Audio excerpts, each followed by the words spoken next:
I'm a survivor because that's what I got used to. Today there's not many things that can pull me down, that can stop me. She grew up so poor that her mother often went without food so her children could eat. Kids at school called her dirty because she wore the same clothes every week. At 15, she was selling vegetables on frozen Russian streets just to survive. I was a very poor girl selling fruits on the street, it's true, and trying to survive. That's what I was doing. But 20 years later, Natalia Vodianova would marry into one of the wealthiest families on earth, the Arnauts, who own Louis Vuitton, Dior, and basically half the luxury brands you've ever heard of. This isn't some lucky Cinderella story. This is the calculated transformation of a girl who turned hunger into ambition, beauty into power, and poverty into a $40 million charity empire. She went from sharing a small apartment with her mother and sisters to raising 5 children in billionaire luxury. From a roadside produce stand in Russia to private jets and Paris mansions. How does someone jump from the absolute bottom to the billionaire class in one lifetime? The answer isn't what you'd expect, because Natalia Vodianova didn't escape her past, she weaponized it. Nizhny Novgorod in the 1990s wasn't just poor. It was collapse-era poor. Natalia Vodianova's mother, Larisa, kept a small fruit stall on the street, trying to stretch every ruble after Natalia's father walked out. The marks of poverty etched themselves into her memory. She stood at that stall in the cold, learning how to read hunger in the faces of strangers while carrying her own. The hand-me-downs she wore to school weren't just clothing, they were evidence. Other children mocked her as dirty, not just poor, dirty. That difference mattered. Poor was circumstance. Dirty was identity. The family's struggle went beyond material deprivation. Vodianova's sister was born with severe disabilities, demanding care they couldn't afford and attention their mother had to spread across her daughters while trying to keep everyone alive and fed. By age 10, Natalia was working the produce stand, learning to read hunger in customers' eyes while carrying her own. She developed what she'd later call an animal sense for danger, the hypervigilance of a child who knows the difference between almost enough and nothing at all. School offered no refuge. Teachers saw another struggling post-Soviet kid destined for nothing special. Classmates saw an easy target. The humiliation became so deeply ingrained that, decades later, as one of the world's highest-paid models, Vodianova would still describe poverty primarily as a feeling of humiliation, not hardship, not struggle, humiliation. The psychological warfare of being marked as less than human before you understand what human means. By 15, she'd absorbed a crucial lesson. In a world that judges surfaces, the surface becomes everything. Beauty wasn't vanity. Beauty was survival. Beauty was revenge. Beauty was the only currency she might possess that the world would accept. She moved out with a friend, cutting ties with the childhood that branded her. She started dating a 22-year-old aspiring model who saw something in her face that she couldn't see yet: value. Didn't even know really anything about models or modeling. Fashion was definitely not on my radar. The boyfriend saw what Natalia herself couldn't. A face that could sell fantasies was worth more than any crate of vegetables. He urged her to send photos to a London contest in 1999, a gamble that drew a scout from Models 1 to Russia within weeks. The call set her life on a collision course with destiny. Just 2 months later, Natalia left school behind, sold what little she owned, and boarded a train to Paris with nothing but a ticket and a chance. The departure wasn't romantic. It was strategic abandonment. She left her mother, her siblings, her disabled sister, everyone who needed her, because staying meant dying slowly in Nizhny Novgorod. The modeling world didn't want Russian girls with sad stories. It wanted faces that could sell perfume to women who'd never known hunger. Vodianova understood the transaction immediately. She would give them her face. They would give her escape. Paris in 2000 was brutal for a 17-year-old Russian girl who spoke broken French and had no safety net, but brutal was relative. She'd already survived worse. Viva Models signed her almost immediately. The same features that marked her as different in Nizhny Novgorod, the otherworldly cheekbones, the ice blue eyes, made her exotic in Paris. Exotic was marketable. She quickly learned the industry's unspoken rules. You don't talk about where you came from unless it adds to your mystique. You don't mention hunger unless it explains your thin frame. You certainly don't discuss a disabled sister or a recovering addict mother. You become what they need you to be. Blank canvas for their projections, empty vessel for their fantasies. The modeling work came quickly. Small shows at first, then bigger ones. Each booking meant money sent home, though never enough. Each photo shoot moved her further from the girl who sold vegetables and closer to whoever she was becoming. She studied the other models, the successful ones, noting how they moved, how they spoke, who they dated. Success in modeling wasn't just about beauty. It was about positioning. It was about alliance.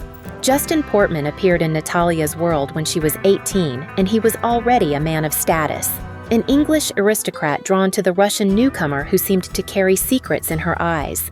Their bond was never the fairy tale the glossy magazines would later sell. It was an exchange built on unspoken terms. He offered stability and a name. She offered beauty and promise. Each had something the other needed, and neither pretended otherwise. By 2001, an unexpected pregnancy threatened to end her rise before it had even started.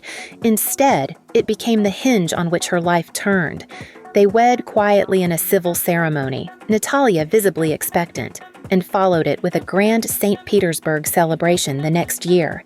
Timing mattered. Married before the baby came, she shifted from an anonymous Russian girl to the wife of a titled Englishman.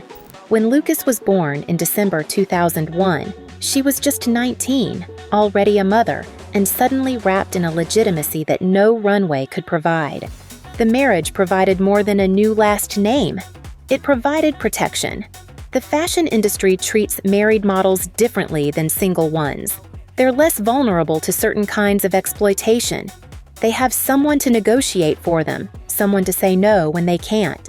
Portman became both shield and elevator, protecting her while lifting her into social circles that no amount of modeling success could have accessed alone. Vodianova returned to modeling weeks after giving birth. For me, it's always been like this. Pregnancy always gave me a lot of energy. I'm not one of these women who sit at home. It actually makes me more sort of empowered, and it's almost easier to go through it if you have something else. The aristocrat's wife selling luxury was more compelling than another Eastern European girl trying to make it. She wasn't just beautiful now, she was legitimized. The combination of her face and her new social position made her irresistible to brands that sold aspiration to the masses. By 2002, she was closing the Yves Saint Laurent couture show. The same year, she shot the Gucci Noir campaign. The fashion world started calling her Supernova, not just for her rapid rise, but for the intensity of her presence. She was everywhere suddenly, on every important runway, in every major campaign. The marriage to Portman had transformed her from model to phenomenon. Each campaign was carefully selected for its maximum impact and prestige. No catalog work, no department stores, only luxury, only exclusivity, only brands that reinforced her transformation from poverty to untouchable wealth. She walked over 175 runway shows in these years, but each one was calculated. Paris Fashion Week, Milan, New York, the capitals that mattered. Second-tier cities were beneath her now, no matter what they paid. The money was staggering. Forbes would later estimate her 2006 to 2007 earnings between $4 and $5 million. By 2012, she was pulling $8.6 million annually. But Vodianova discovered something unexpected as the millions accumulated. The money didn't fill the void she'd expected it to fill. It didn't erase the memory of hunger. It didn't heal the humiliation. If anything, it highlighted the emptiness. In 2004, at the peak of her success, she gave an interview in which she admitted that she still didn't understand the purpose of success. She had everything: the contracts, the husband, the child, the fortune, but felt hollow. The September 2004 American Vogue cover shot by Steven Meisel should have been her crowning achievement. Instead, it felt like elaborate theater. She was playing the role of someone who'd made it while feeling like the same scared girl from Nizhny Novgorod. The fashion world celebrated her as supernova, but she knew the truth. A supernova is a star that burns brightest right before it collapses. She was burning through everything: energy, ambition, the belief that external success could fix internal damage. The strategic climb from poverty to privilege had worked perfectly. She just hadn't anticipated that reaching the summit would feel so empty. September 2004 split Vodianova's world in two. News of the Beslan school siege in Russia, over 1,000 hostages, hundreds of children killed, flooded screens across Europe. For Natalia, the images weren't abstract headlines. They looked like the faces she'd grown up with, the siblings she'd once fed by selling fruit on the street, even the disabled sister she'd helped care for. Sitting in Paris, draped in the trappings of success, she felt the distance collapse. The second fracture was closer to home. Her marriage to Justin Portman, which had seemed like a ladder out of obscurity, was starting to feel like another trap. Arguments and distance hinted at a slow unraveling that would only become official years later in 2011, but the foundation was already cracking. She was rich, famous, and everywhere in demand, yet underneath, she was as adrift as she had ever been. The Beslan tragedy became her catalyst for transformation. She co-founded the Naked Heart Foundation with the specific mission of supporting Russian children, especially those with disabilities. This wasn't celebrity charity work for tax breaks or image management. This was personal. Her sister's disability had shaped her entire childhood. The poverty that traumatized her was specifically Russian poverty. These were her people, her wounds, her debt to pay.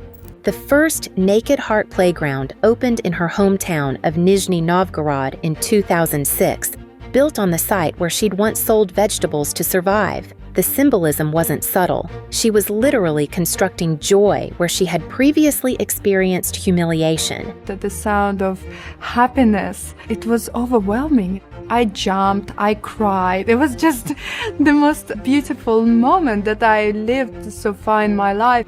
By 2017, the foundation had built 177 playgrounds across Russia and raised 39 million euros.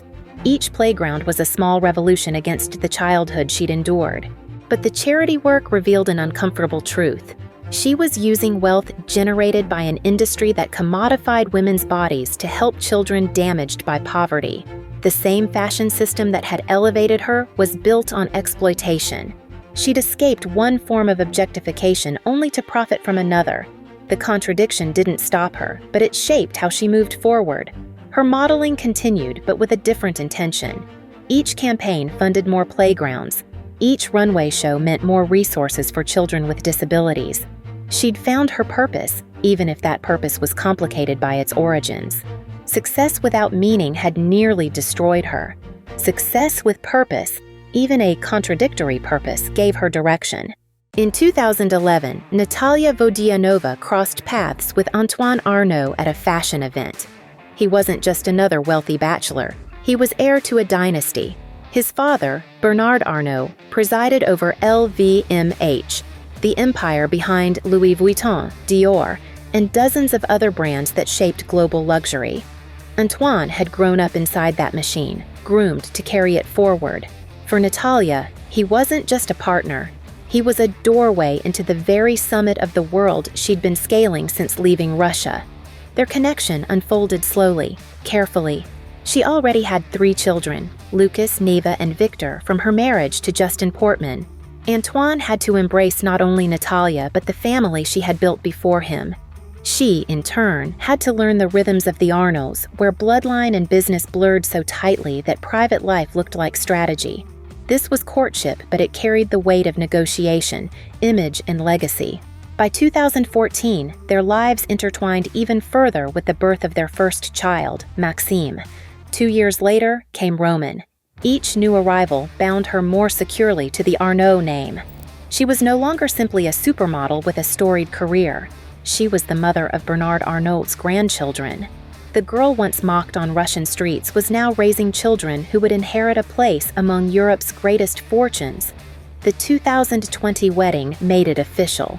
At 38, Vodianova completed her transformation from Russian poverty to French billions.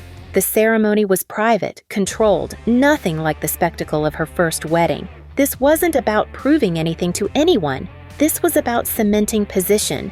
She'd already proven everything that needed proving. Antoine fully integrated her into LVMH operations. She wasn't just a trophy wife at galas. She had opinions on campaigns, on brand positioning, on which models to hire. The girl who'd studied successful models to learn their tricks was now deciding which girls would get the chances. The power was intoxicating and uncomfortable at the same time. She maintained her modeling career, but selectively.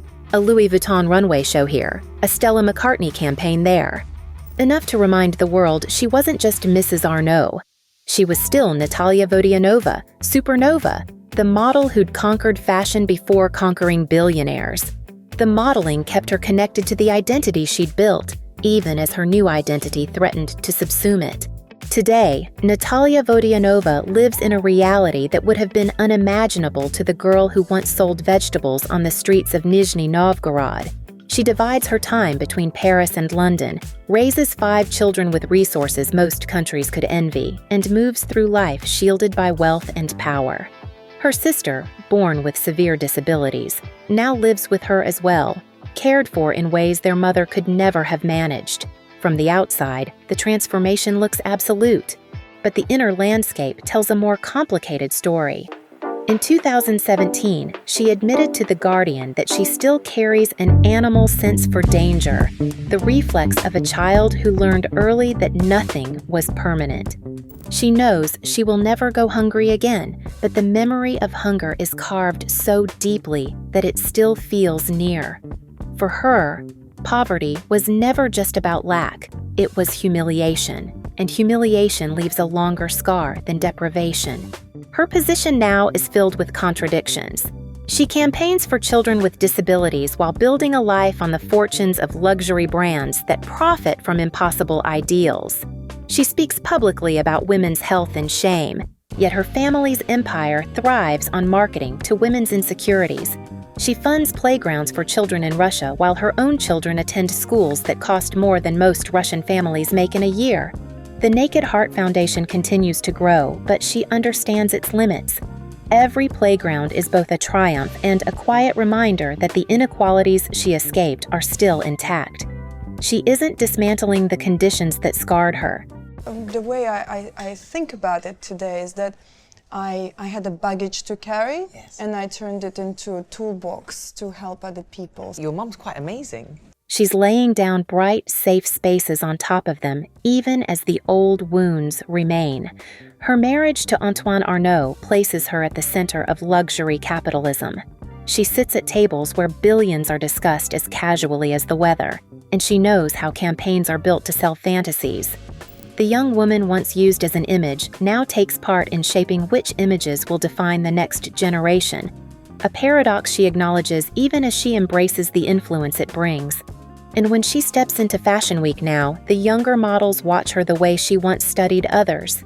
To them, she is the finished story, the model who became a billionaire's wife, the philanthropist who built a foundation, the proof that someone from nowhere can reach everywhere.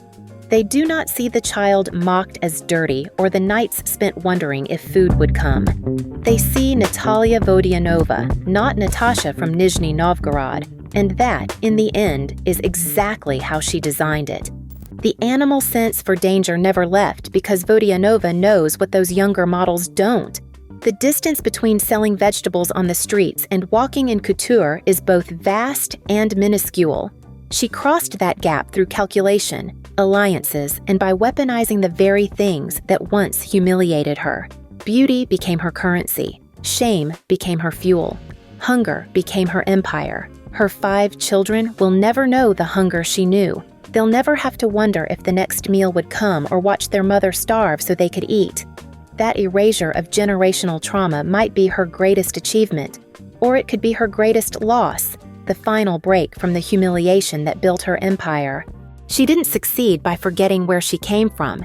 She succeeded by transforming it into power. Each playground built is revenge against the childhood that tried to break her. Every luxury campaign proves that the girl from Nizhny Novgorod was always worth more than they knew. Every photograph with the Arnault family stands as evidence that humiliation can be turned into dominance if you're willing to pay the price. The price was everything. The girl who once couldn't afford food now decides which faces will sell fantasies to the world. She won the game by becoming the game. The transformation from Natasha to Natalia, from poverty to privilege, from humiliation to power, is complete. Whether that completion is a triumph or tragedy depends on your perspective. She has everything the hungry girl dreamed of, and nothing that would have healed her. Vodianova defies categorization: victim who became victor, revolutionary who joined the establishment, philanthropist funded by exploitation, model who transcended modeling by embracing everything it represents. She is the fairy tale the fashion world wanted to sell in the complexity that fairy tales can't contain. The supernova burns brightest at its peak, and Natalia Vodianova built an empire from that light, knowing even supernovas eventually collapse into something else entirely.